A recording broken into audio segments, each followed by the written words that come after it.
Friends, इस video में हम लोग सब्जेक्ट वर्ब एग्रीमेंट के रूल नंबर 8 के बारे में देखेंगे।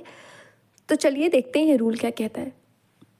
रूल ये कहता है कि देखिए, कभी भी सब्जेक्ट के रूप में अगर हाफ ऑफ, 2/3 ऑफ, 3/4 ऑफ या फिर अ पार्ट ऑफ या फिर कोई भी फ्रैक्शन जैसे 1/4 हो गया, ठीक है, 3/5 हो गया या फिर कुछ भी फ्रैक्शन हो, या फिर एक चीज़ और ऐड कीजिएगा, परसेंटेज। अगर ये सब सब्जेक्ट के रूप में आए ना, तो इसके बाद जो आने वाला वर्ब होता है it can be either plural and singular also. ठीक है, तो अब ये डिसाइड कैसे करेंगे कि कब प्लूरल वर्ब आएगा और कब सिंगुलर वर्ब आएगा।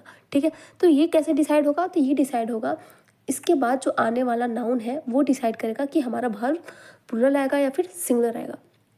ठीक है, अब नाउन कैसे आएगा, तो मैंने बता रखा है, देखिए यहाँ पे प्रीपोजिशन है, ऑफ है, ऑफ है, ऑफ है। और हमने बताया है कि प्रीपोजिशन अपने साथ कोई ना कोई हमेशा ऑब्जेक्ट लेता ही लेता है। और ऑब्जेक्ट की तरह काम कौन करता है, आई होप ये आप लोग को पता होगा कि ऑब्जेक्ट की तरह काम कौन करता है, या तो नाउन या तो प्रोनाउन, है ना। जिस तरीके से सब्जेक्ट की तरह काम कौन करता है, या तो नाउन या फिर प्रोनाउन, है ना। उसी तरीके से ऑब्जेक्ट की तरह पार्ट्स ऑफ स्पीच में कौन काम करता है, या तो नाउन या तो प्रोनाउन। ठीक है, तो वही मैं बता रही थी कि अगर ये जो अब सब्जेक्ट है ना, इस सब्जेक्ट के बाद आने वाला जो हमारा ऑब्जेक्ट होगा, ठीक है, या फिर बोल सकते हैं इसके बाद जो आने वाला नाउन होगा, अगर वो हमारा प्लूरल होगा देन जो वर्ब आएगा ना वो भी प्लूरल ही आएगा। और अगर इसके बाद जो आने वाला ऑब्जेक्ट है अगर ये सिंगुलर होगा तो हमारा वर्ब भी क्या होगा, सिंगुलर ही आएगा। ठीक है, देखिए मैंने इसे लिख भी रखा है कि if there is singular noun after the above subjects, ये जो अबव सब्जेक्ट्स है उसके बाद आने वाला जो नाउन है वो अगर सिंगुलर होगा then the verb is singular. ठीक है, क्या बोल रहा है कि अगर नाउन जो इसके बाद आएगा वो अगर singular then verb is also singular. And if the noun is plural, इसके बाद जो आने वाला जो नाउन है वो अगर प्लूरल होगा then verb is also plural. ठीक है, आई होप आप लोग को ये रूल समझ में आ गया होगा। अगर नहीं भी आया है तो हम लोग एग्जाम्पल के थ्रू और अच्छे से इसे समझ ही लेते हैं। ठीक है, तो चलिए देखते हैं first example, 1/3 of the pillars has या फिर हैव रॉटेड अवे। अब बताइए, देखिए ये पॉइंट ना 1/3 क्या है, फ्रैक्शन। तो ये पॉइंट आप लोग एकदम माइंड में रख लीजिएगा कि फ्रैक्शन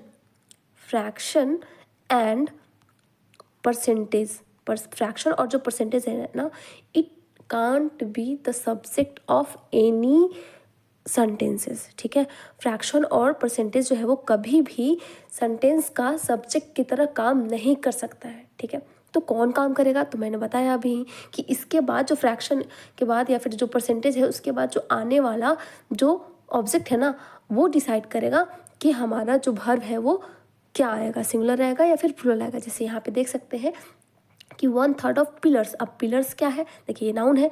अब पिलर्स यहाँ पे एक कैसा है, प्लूरल है। ठीक है ना, ये प्लूरल है, तो ये अगर प्लूरल है तो वर्ब भी क्या आएगा हमारा, प्लूरल ही आएगा, प्लूरल ही आएगा वर्ब। ठीक है, तो क्या आंसर हो जाएगा, हैव हो जाएगा। ठीक है ना, 1/3 of the pillars have rotted away. ठीक है, अच्छा 1 पॉइंट और देखिए, 1 के साथ तो थर्ड लिखा है मैंने, आई होप आप लोग देख रहे होंगे कि 1 के साथ मैंने थर्ड लिखा।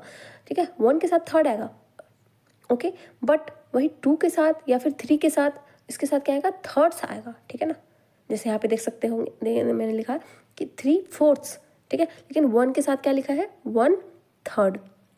ठीक है, तो ये भी पॉइंट ध्यान में रखिएगा। ठीक है, नेक्स्ट एग्जाम्पल देखते हैं।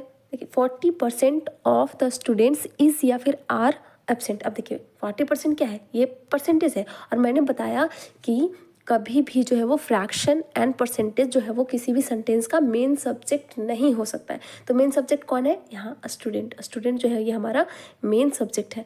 ठीक है, और ये मेन सब्जेक्ट, अब बताइए ये कैसा है, प्लूरल है या फिर सिंगुलर, तो स्टूडेंट्स है, बहुत सारे स्टूडेंट्स हैं यानी प्लूरल है ये।